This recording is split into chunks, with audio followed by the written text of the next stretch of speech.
Welcome, everyone. This is Araceli with Build Wealth with Araceli channel.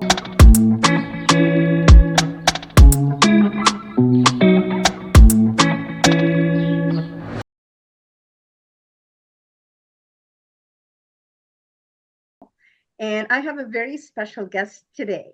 And he is very famous, at least famous in my eyes, because I don't I've know been if that. following you for a while, Glenn. And so Glenn has a podcast and he interviews a lot of Canadians that are invested in the US. So Glenn is Canadian and he invests in the US. So Glenn, can you tell us about yourself and how do you started investing in the US? Oh, okay. That's a lot of stuff. Um, Yeah. so um, we'll do like the fast forward version as fast as we won't keep people hung out here for too long. Um, but I started off by investing in Kitchener-Waterloo. I got to a point where I wanted to continue to grow. I wanted to be able to leave my job, and the bank wouldn't let me have any more money.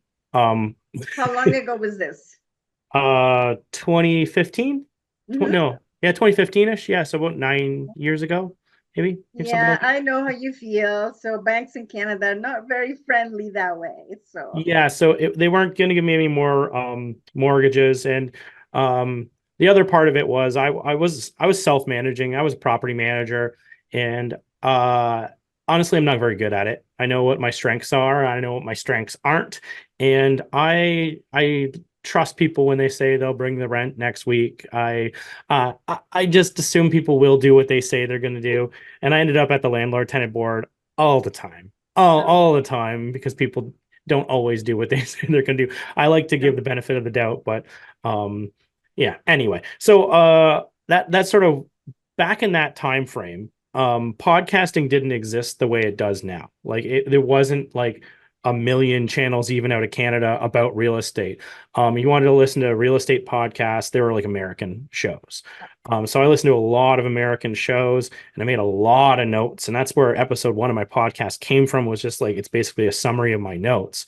But I was like, you know what? I can figure out as much as I can figure out. I don't understand how to do financing. I don't understand a whole bunch of parts to doing this, yeah. but I have a line of credit in Canada and we'll start with that. I'll figure out the financing later. I'll figure out a lot of these pieces later. So I wasn't, if I would have waited for it all to line up until I understood anything, I would have missed out on so much stuff. So I took a stab and I started buying properties. I bought my first one was in Huntsville, Alabama, and then I bought two in Kansas City, Missouri, and then we bought one in um, Indianapolis, Indiana. And then I went back into Huntsville and we started buying and buying and buying and buying. And I started getting better at it, if it sounds any better. But we started doing like bigger renovations. We were hiring crews. We were doing multiples at a time. The big step was when I started bringing in the joint ventures and the money. And then we just exploded and went and did a couple hundred more. Okay, so So that's yeah, awesome. it just kept growing and growing, and the podcast kept growing. And but the hard, I don't know what your numbers are like, but me for doing a podcast at the start was really difficult. Oh Um, yeah. I did it every week. There'd be like 10 people that would listen, and it was tough. And like it was, I wasn't advertising. Honestly, I've never advertised the podcast. It's just all word of mouth, and it slowly grew. And it didn't hurt that the laws kept getting worse and worse in Canada. People were more interested in the idea of the US.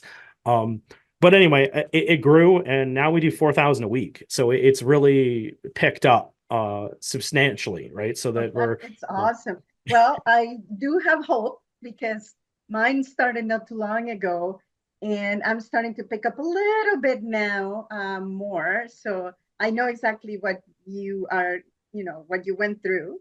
Hopefully, mine goes the same way that yours does. But going back to what you said about investing in Alabama and Huntsville and all of that, how did you come up with that idea? Like, how did you say, okay, I'm going to go to Alabama, right? Like, did you know anybody? How did you come up with that? Because a lot of people ask me, says, well, why did you pick Cleveland? Like, I invest in Cleveland most of the time, right? And I want to see what was your criteria? What did you decide? Okay, this is where I'm going to be investing. Yeah, so I did a bunch of you know analysis on the cities, right? Mhm, And I wanted to see which ones like basically it doesn't have to be the same for everybody, like the mhm. criteria, but the pain points I was having in Ontario were the landlord tenant board.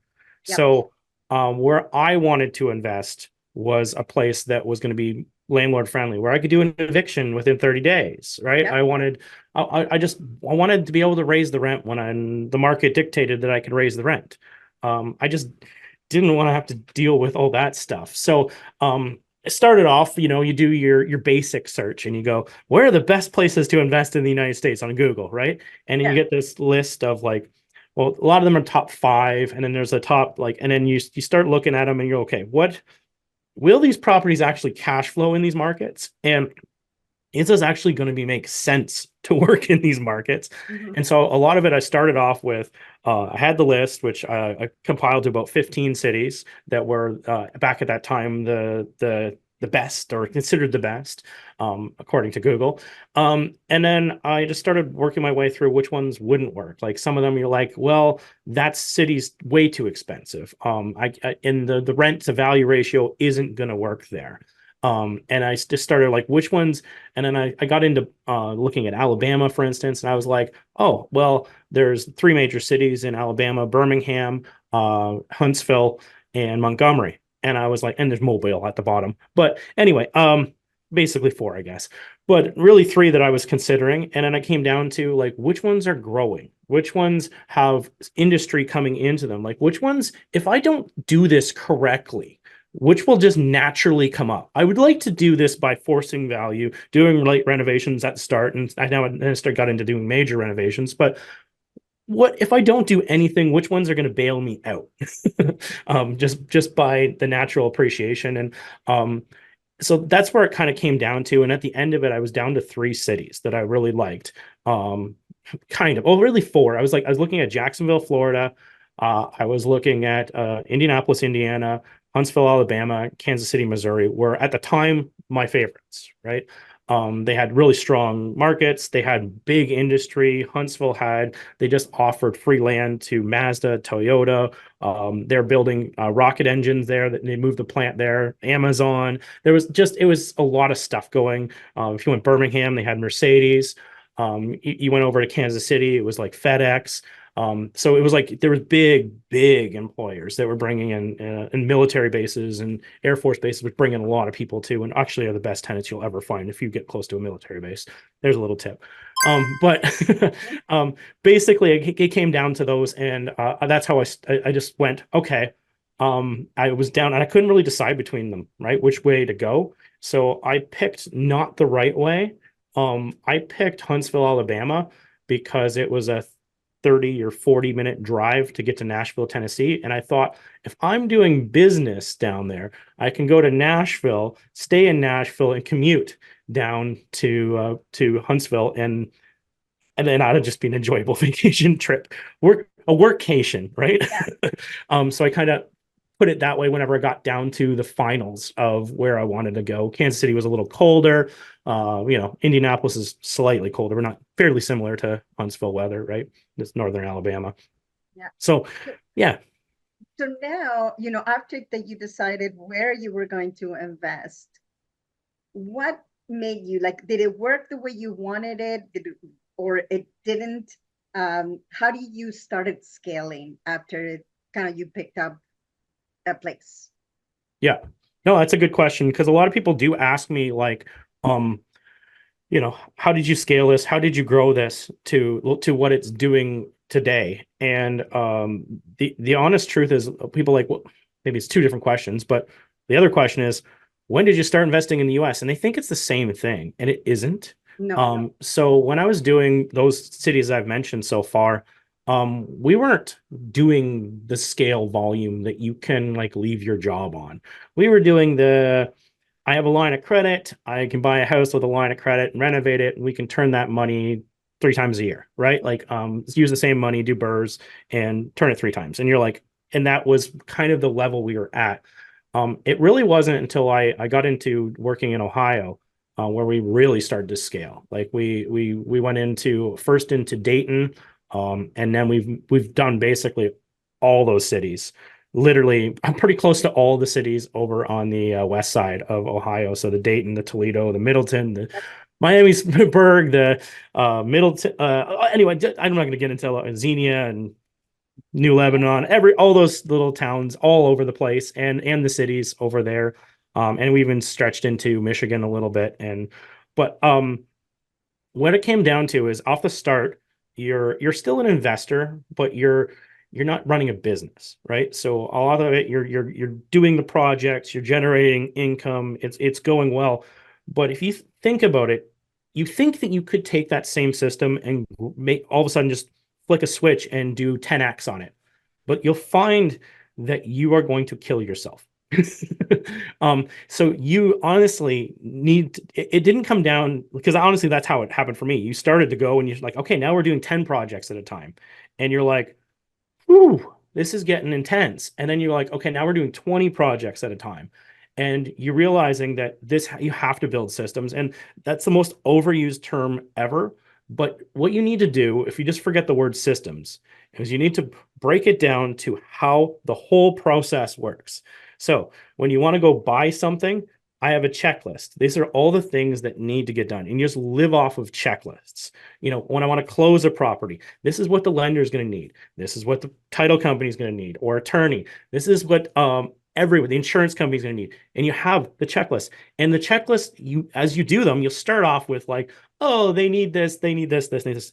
And then you have to add to your checklist. It has to be verify they got all these things, verify they sent it back, because a lot of times you bounce the ball into their court and sometimes it doesn't come back. Sometimes they miss the email. And honestly, you don't want to be the one holding it back. Appraisals can be slow. Certain times of, the end of COVID, like appraisals were taking like a month and a half because they were just no one wanted to do the appraisals, right? So they're so slow, right?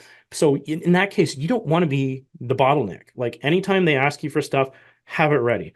I set up, I run my business, like all the files, I save everything in Google Drive, but I also reuse Dropbox, but I have them for different purposes. So Dropbox has summaries of everything. And so I can just go, hey, I'm working with a new mortgage broker, and they're like, hey, I'm going to need all your list of properties you own and your net worth statement. And I need all the HUD statements or settlement statements for everything. I need all the stuff, the insurance, the property taxes, all the stuff they're going to ask. And I have a summaries of all of those in Dropbox. So I can just give access and take away access and send them, here you go. Because they're like, I need all this stuff. And you're like that. And they're like, and the best feeling is when they come back and they go, I have never seen anyone give that stuff to me so fast, because you're already prepared. If you're closing a property or two every week, Yeah, it's just a system. It just has to be running. And my big thing is checklists. And then as you absolutely. get bigger, you can get into purchasing software and stuff, but you don't need that off the start. Like, just get really organized with your Excel sheets, and whatever works for you is what I always say. And then as it creeps up, eventually you get to a breaking point where you're like, this isn't working, or there's something I'm not getting updated, I'm not seeing something, I missed something. And then you'll have to start upgrading and other stuff. And that's when at least that's the way I did it. Yeah, absolutely. I think I totally understand. I worked for a company as a project manager for years. So I totally understand that having checklists is one of the things that will make things kind of like a cookie cutter, right? Like you're not forgetting something that is crucial in the process that is going to slow it down. And then you don't want to wait or for the lender or anything that could jeopardize the the deal going through, right? So Yeah. I totally understand, and I think this is one of the things that a lot of people don't understand, but it is important for people to start small so they understand the process. And everybody has a different way to organize themselves in order to know what is going on, because at the end of the day, this is still your business, so you need to know where things are and who's doing what, Oh right? yeah, So sure. that's super important. So tell me now, how often do you actually visit your properties? How often are you in the States? So Honestly, whenever I visit properties, it's usually when I'm taking students down to see how it goes. Mhm. And they're like, "Oh, so when a lot of times, when were you here last?" And I'm like, "I've never seen this property before." And they're like, "What?" Mhm. I don't, it's, if you build a team that's solid, it Yep. comes down to not like, you don't need to see these properties. You need to see pictures of properties. You need to see details of properties. You need that they're staying on the scopes that you've set out. You don't actually have to see these properties. There's many that I haven't seen. I went on a property tour, I think it was last summer or 2 summers ago, Mhm. and we went and visited 10 or 15 properties in I think it was in the Toledo area. And then they were just like, "Oh, so which one have you seen?" None of these. I've never seen any of these before. And they're like, "What? How?" You're like, "I don't need to. They're like, "You were just down here though." And I go, "Yeah, I didn't tour properties though." And they're like, wait, you came down to the US to do real estate and you didn't tour properties. What the heck did you do?" And I'm like, I worked on my team. We went out for drinks. We went out for coffees. I talked to contractors. And not necessarily, not even at the site. Like I took them for lunch. We went for things and we kept up relations. I don't need to see the house, right? I have the property manager is going to check out the house and make sure it's up to spec. The realtor is going to say they don't like certain things when they go to sell it. I'm going to be keeping it to the scope that we've set up and the construction draws and everything else. And we'll be running it like a business, and just, you don't need to. It's only if you want to. And I think that's one of the hard parts is people start in their own backyard and they're used to walking the property. They're used to picking up a hammer themselves and doing it, because that's what I did. I was doing properties in Cambridge and I would take vacation from my job to go work on projects because I had a tenant turnover that was too heavy, and that I just didn't want to. Honestly, I was so cheap. I just didn't want to pay a contractor back then. And so I would just go do it myself. And honestly, that did play into going to Alabama to start, Yep. um, because I couldn't go. I couldn't go. And it was horrible, like to take vacation. Like, and you're like, I didn't get vacation this year because I just worked on it. You're like, that's no Yep. way to live, right? That isn't what this is meant for. This is Yeah, supposed to build your absolutely. life, not a new nightmare. Now, I have a whole bunch of questions right now Sure, from what yeah. you said is, okay, so when it comes down to getting your team, because I think that this is super important, if you don't have the right people working with you, I think I was, when I talked to you that I had a property manager that didn't do the right work, and I wasn't aligned to what he was doing. According to him, he was doing this kind of work, and I'm saying, no, you're not doing it. Yep. And then we weren't aligned.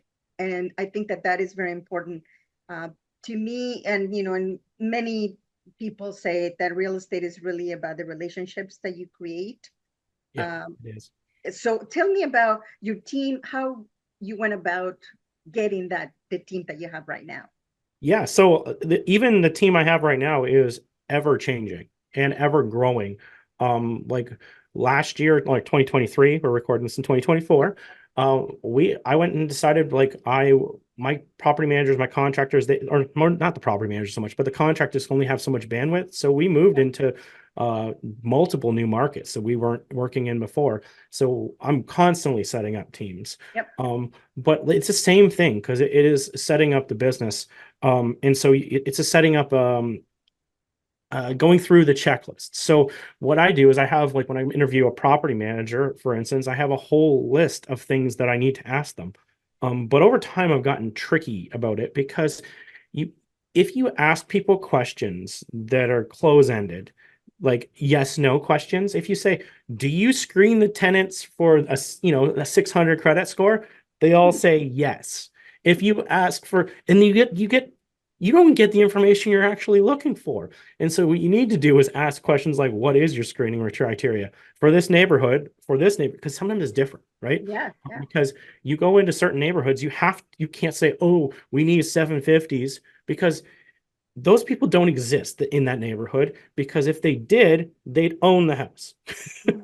Right? And if they did, they go to a different neighborhood. Yeah. But uh, now you learn by experience, right? That this is the way it yeah. is, right? Yeah. So you have to know, you have to know what the expectations are. And sometimes if that's what you're asking the property manager in these things is laying out. And if I was going to give one big tip to ask about property managers that goes past a lot of people is Mhm. they're really sneaky sometimes, at least I find in the US, on Really? No. their property management agreements will say, oh, the rent or the property management fee is 8% of the rent or 10% of the rent, right? Or whatever the rent amount is. And then they put a line afterwards that says that means the rent is, you know, or sorry, the property management fee is, 12 or $120 a month. Mhm. So when they word it like that, you need to clarify. So a lot of times before I'll even do the call, I want to review the property management contract Yeah. and scribble all over it to find the stuff that I need clarification in. Because what that often means Mhm. is if they collect the rent, they get $1,200 or not 1,200, $1,220. And if they don't collect the rent, they get $120. And if they collect part of the rent, they get $120. And honestly, that's a misalignment, right? Mhm. They don't have any encouragement to go. There's no reason to go catch the rent. They get paid either way, right? You can look in contracts. You can look for up charges. A lot of times they like to charge up charges on electrician, plumber, anything they call out that isn't part of their business. You know, you can get an extra 1% or 2% tacked on to the bill. They will add all kinds of stuff. I had another one in my head too. But anyway, you got to go through these contracts and understand them. Oh, who is on their staff? How big is this company? If you got a leaky faucet, is it a plumber or is it a handyman? What is the extent of these handymen? What can they do? And so as you do these questions, like worst case scenario, you have no other way of doing this. Get your phone, hit record or put a call recorder on it, or get a different phone because a lot of them won't let you record live calls, but you can get software that will, right? And if you are looking for that, just message me because I have it on my phone. Um, but I don't use it unless I'm talking to property managers. So if you call me, don't worry, I'm not recording it. But record it or write the questions down because or what the feedback, and as you work with, and your lists will get better, your checklists will get better and better and better, and you go, by the time you're doing your 200th property, you will be good at this. Yeah. I think that it's like anything, right? When you start, you don't know what you're doing. And then as you go along, then you start putting things in place and adding things that you need to ask and, make sure that it's there. So it's totally understandable. But this is very remarkable. I really applaud you because I I have been doing flips, so I have been keeping properties, and now I'm starting my portfolio. So I'm learning from everybody what they're doing. So to kind of don't make as many mistakes as people. I'm sure I will, but I'm Well, trying to if minimize it, you've already right? been working with contractors, it's going to be Yeah, similar, right? You're going to have to screen the contractors beforehand. You're going to have to set up boundaries for these yeah, contractors, payment limits, starting amount. Yeah, you get the right mindset from that. correct. Yeah, no, I totally get it. So this is amazing, and we can go on and talk about so many things because I love talking about real estate, and especially with somebody that is is very much aligned with kind of my beliefs, right? And as Canadian, and I talk to a lot of Canadians as well, that they are very fearful about going to the States. What would you say to somebody that is looking to invest, that they are not finding deals in Canada, and that they just don't want to try the US because they're fearful? What would you say to them now that you have experience going to the States? What would you think is the difference? And Yeah. would you recommend for them to do it? So I'm not going to push anybody into that. Mhm. And some people it isn't for, right? Some people aren't good at managing people remotely, and it Yep. it, it might not be a fit for them. But there is a lot more opportunity in the United States. Um, and it varies because it is 50 different countries, if you think of it that way. They Hmm. have different laws for evictions, for rent Yep. raises. The purchase prices vary drastically. You can be in markets where we bought a $20,000 fourplex. You can be in other markets where you can buy properties for a fourplex for $4 million, right? Yep. So it's not the same everywhere. You get paid in US. Right now, that's incredible, getting your paychecks in USD every single month, or Mhm. however you like to do your draws. I typically pull them out whenever whenever the rate's at the perfect spot, right? Like Yep. whenever I think that when the Fed or the Bank of Canada is meeting, because that's usually where the jumps Yeah. happen. But we can go on a whole different tangent with that. But you know, the size of the US, there's 10x, 10 times as many cities. And I think it's actually higher than 10 times as many Yeah. cities. I'm talking like major cities.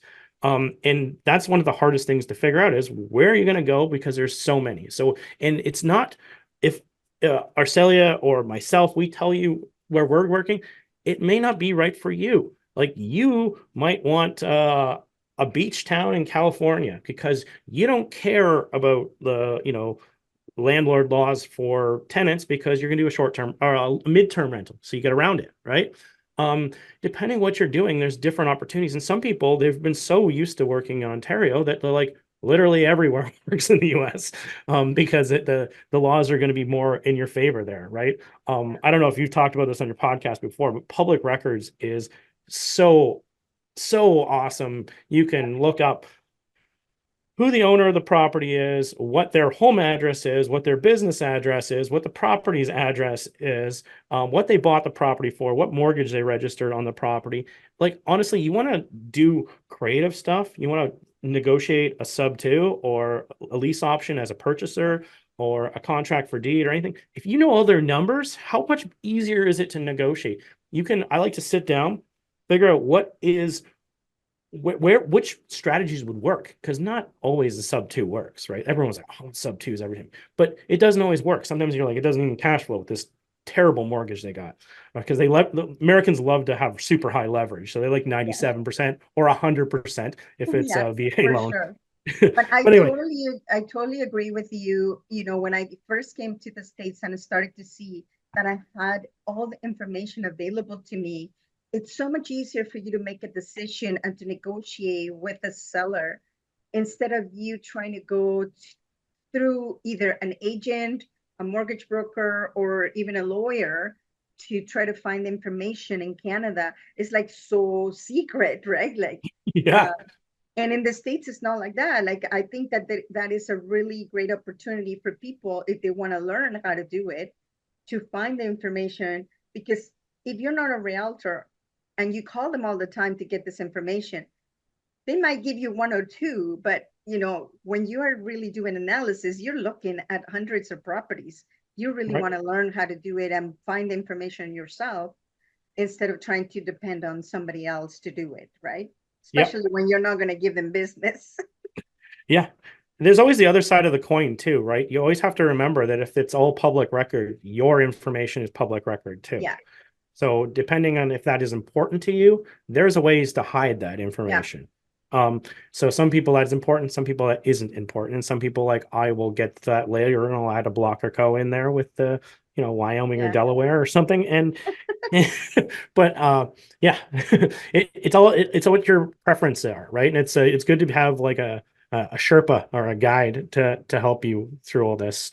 yeah. Um, So yeah, the you know, the short story is that if you do decide to go into the States and explore investing, I believe that there is probably more than 10x opportunity that in Canada, because of some of the things that you just Glenn mentioned about the privacy laws, that you can find everything, um, a lot of opportunity, even for financing. It's even better. I can get more financing in the US than in Canada. So it just seems kind of backwards, but it I is. thought of one I didn't say that's Yeah, really incredible. Some states, the yeah, eviction laws are public record. You can look them up. You know if they've ever been evicted. How yes. awesome would that be if they got that in Ontario? No kidding. Oh my God. I think we definitely need that. I think we're going to the extreme, I think, at least in Ontario, with the extended laws. And, you know, I have renters and, you know, knock on wood, I've always had good tenants. Yep. But you know, you only need one bad one to do some damage in your property. Yep. So, and I think that the laws are just, they protect people too much. And they don't really understand that landlords are also, you know, in the right to keep their property and to collect rents, because we still have to pay, right? The bank Yep. doesn't care that if I get money or not. They still want me to pay the mortgage, right? Oh So yeah. I don't know if I should go down this, but I love the analogy of like going to a restaurant, if mhm. with a tenant, if in comparison, if you went to a restaurant and you didn't pay your bill, they'd ask you to leave, Yeah, right?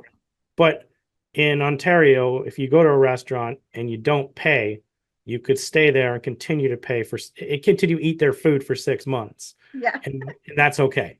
Well, yeah, it's not okay, but But no, I but know, I know what you yeah, mean. yeah. Anyway, I won't get in a rant about Ontario. Yeah, yeah, yeah. Let's not go there. But Let's not yeah, go I think there. I think the laws, at least the same in Ohio. I had renters there as well. It is a lot easier to get people evicted, and of course, you have to do your due diligence. I think it's everything is the same. You still have to vet the tenant to make sure that you're properly, you know, servicing the property, and that you have to have, everything that you need to have to the tenant, and then they have to pay back and so on. But yeah, there's so many good things. I find that the process of buying and selling, it's so much easier as well. As you know, at least in Ohio, we only require title companies. We don't have to go through lawyers. Sometimes you have to do a quick claim deed if you already have somebody selling you the property. So it's everything seems a little bit easier when it comes down to do the transaction. So I found. Um, Yeah. so But with all of it, there is negatives to selling properties in the US. mhm, There's negatives, like one that popped in my head. Like in Canada, when the mhm. closing date is happening, that's the closing date. And in the US, when the closing date is happening, that's a floating date around the day that you want to close the property. Yeah. Yeah, So it happened to me twice this year. Believe yeah, me, I understand what you're saying. It does not happen often, but it does happen, right? And that's yeah. why it's important to have the right team to push the lender, to push the seller, to get everybody in the Oh same yeah, page to be able to close on the day. yeah, So yeah, so that's important. But I think that as you go along, depending on where you're investing, you're gonna know these little rules, how oh yeah, to, yeah. to go around it. Well, this has been fantastic, Glenn. I really appreciate you being here and sharing your story, because it's important for people to get motivated that it is possible to invest. And the thing is, what I always say is you have to invest where it makes sense. And that's why I got out of Ontario, because it just didn't make sense for me anymore. Um, and if that's you, the majority of people don't have millions and millions of dollars sitting in their bank account just waiting to buy a property. Then investing in the US might be a solution. So do you have anything else that you would want to say to Canadians? I think if you know what, there's opportunity everywhere. You can find it everywhere. But sometimes it's easier in certain places. Yep. Sometimes you're not trying to put a round peg in a square hole. And you can still get it in there, but it's not going to fit as well, and you're going to struggle a little bit more. In some places, it's just going to be a little easier. Yep. For sure. Well, thank you very much. And I hope to have you again soon so you can tell us more about your upcoming projects. Sure, I'd love to. I just thought of this too. I don't know if you can cut this if you don't want this to happen, but Yep. if I could provide some checklists if some people just wanted to get a feel of what it looks like to checklist. I don't Oh, have it out online, but if I'll make yeah. a domain, but like Oh, glensutherland.com/. absolutely. Like, Arceli, I'll put your yeah. name, and then they can just go there and download some checklists if they want to get Oh, a feel of what it's like. that's absolutely awesome. And anyway, so tell us, Glenn, how can people get to contact you? What is the Oh, best way to get to you? honestly, my website, glensutherland.com, it links to the coaching, the podcast, the articles. I'll be putting this out once she sends this over to me. I'll Yeah, add this article to it, and then you can find different places people have interviewed me. But yeah, it's all on just glensutherland.com. absolutely. So we're going to be actually putting in the comments all the information for Glenn, his website, just in case you didn't get it, and also the link to his podcast. So make sure that you subscribe, because there is a lot of Canadians there, telling you what they're doing. I do a lot of flips. I'm getting into rentals. Glenn does a lot of rentals, but I've heard some of the podcasts and people doing storage facilities, buildings, all sorts of things. And I they do are all everything too. Canadians. I do. We did I think 25 flips last year. We just bought a 136 unit apartment building. Oh, good for you. Well, that's awesome. Anyway, sorry to cut you off. No, that's fantastic. We're gonna have another episode so you can tell us more about Sure. your flips and all of that kind of stuff, because there is so much to talk about it. This is the thing. There's so many strategies in real estate, and when you start with one, then you continue with the other, and sometimes some they present themselves. So when you are in the game, you just kind of have to follow what's next, and that is the beauty about this. That's what it attracted me to real estate, because there's never a dull day. That's for sure. With when you are in real estate. So awesome. So if you do send me the link, I can add it into the I will. podcast, in the YouTube video, and you guys can have some resources from Glenn. Thank you very much. And we will see you in the next episode. Thanks, Thank you, Glenn. everybody.